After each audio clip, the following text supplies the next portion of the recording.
जितना भी है सब जन टैक्स भरते नहीं है। सबसे मैं वही तो बोल रहा हूँ, अपने इधर का डेमोक्रेसी एक्चुअली जहाँ पे जब भी चालू होना चाहिए था ना, तो टैक्स नहीं भरेंगे तो फैसिलिटी नहीं मिलेंगे, वैसे चालू ही नहीं हुआ। सबसे पहिले तर आपण यहाँ पे सीन काय आहे, जे प्रॉब्लेम टॅक्स ये हो गया है भरतात ना की त्याचा already- फायदा झाला दुसरे लोक घेतात. ते माहिती आहे ना म्हणून नाही तो आपोआप होतो, घेत नाही, आपोआपच होतो ना फायदा। अपने यहाँ पे ना ऑलरेडी स्टेटस के हिसाब से ऑलरेडी इतना स्प्लिट हुआ है ना कि तू अगर कॉमन क्लास रखने को गया ना तो लोगों को ही नहीं चलेगा।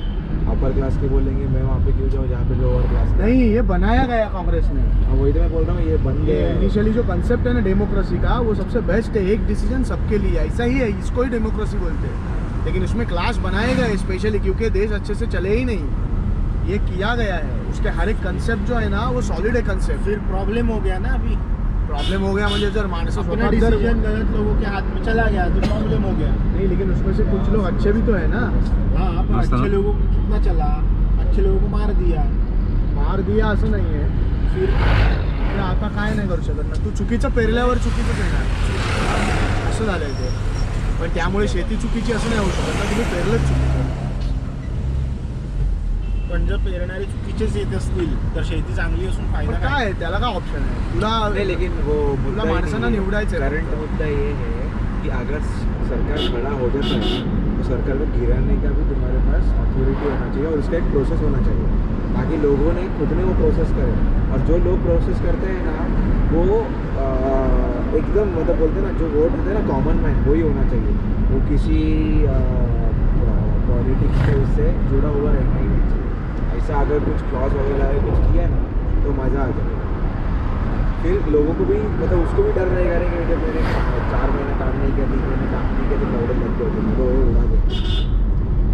अच्छा, बोल रहे बीच में उसको डायरेक्टली सस्पेंड भी कर सकते हैं। हाँ, वो वही तो वो अपने हाथ में होना चाहिए। वो होगा तो मज़ा आ जाएगा। वो होएगा तो तुम्हें को पता ना, राहुल गांधी प्राइम मिनिस्टर बना और अगर वो हुआ और उनको दिख रहा है कि चुतेगिरी कर रहा है वो, तो फिर सब लोग मिलके उसको उड़ा सकते हो जगह से। अरे लेकिन वो अभी भी कर सकते हैं, लेकिन इतनी यूनिटी, इतने लोग मिलके जाते ही नहीं है।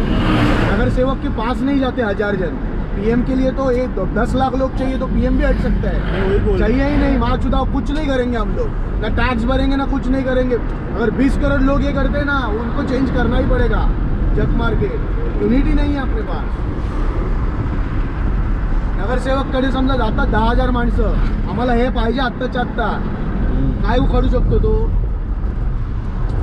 वही उनका प्लान है ना कि लोगों को अपने पर्सनल लाइफ में इतना बिजी रखो और इतना सेटिस्फाइड रखो कि ऊपर कुंडी निकाले क्वेश्चन पूछने का दम ही ना रहे और इतना ताकत ही ना रहे, उनका टाइम ही ना रहे, ताकत भी ना रहे। ते जाणून बुजून केलेली गोष्ट आहे। आपण गेलेलो नाही इथे. मुद्दामून.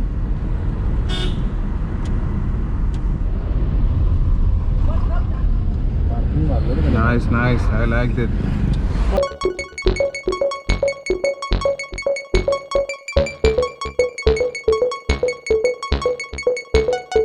आता वेगळा टॉपिक, आता वेगळा टॉपिक.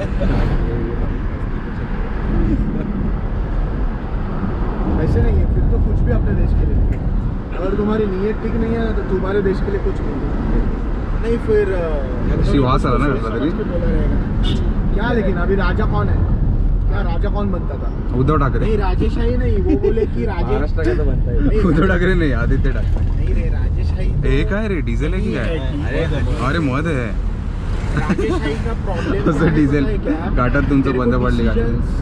मतलब तेरे को एकदम अच्छा होएगा या एकदम बुरा होएगा, दो में से एक होएगा। राजेशाही रहेगा। एक मस्त क्वालिटीचं असतं. आता ते खरंच विकतात की नाही माहित गाढ़ा नाही. होना चाहिए। ते खरंच ओरिजिनल विकतात की नाही माहित नाही, पण हे जे काढलेलं असतं ना इमिजिएटली, आपण डाबर बिबर नकली.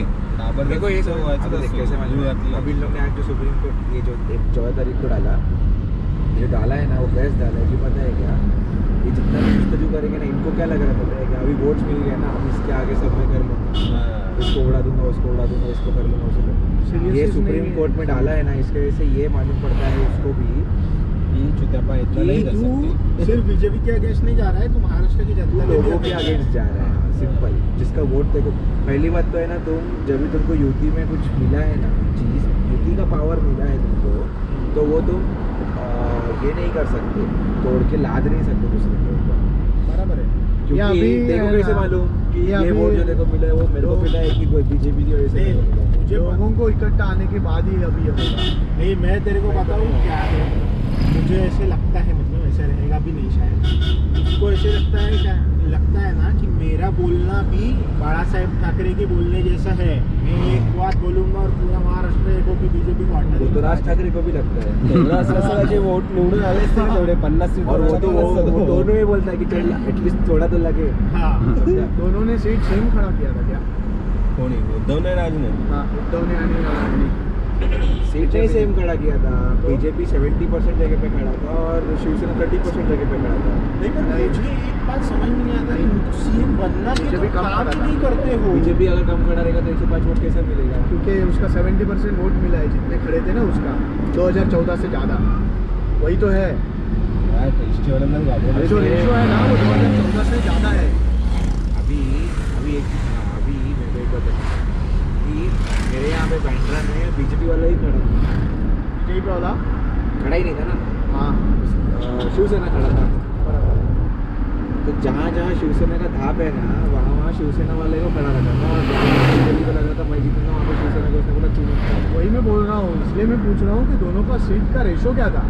50-50% था, 60-40 था, 70-30 था, क्या? ठीक है,